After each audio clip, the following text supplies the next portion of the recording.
2024 ஜனாதிபதி தேர்தலுக்கான பதுளை மாவட்டத்துக்கான தேர்தல் தொகுதிக்கான முடிவுகள் தற்போது உத்தியோகபூர்வமாக வெளியாகியுள்ளன. அதன்படி பதுளை தேர்தல் தொகுதியில் அனுரகுமார திசாநாயக்க வெற்றி பெற்றுள்ளார்.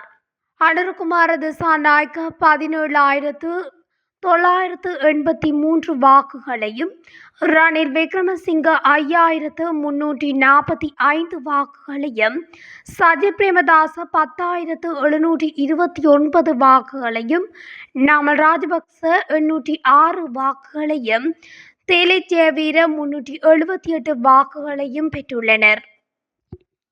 பதிவான வாக்குகளின் சதவீதமாக அனுரகுமார திசாநாயக்க 39.59 வீதமும், சஜித் பிரேமதாச 31.50 வீதமும், ரணில் விக்ரமசிங்க 23.62 வீதமும் பதிவாகியுள்ளன. அந்த வகையில் அனுரகுமார திசாநாயக்க பதுளை மாவட்டத்தில் வெற்றி பெற்றுள்ளார்.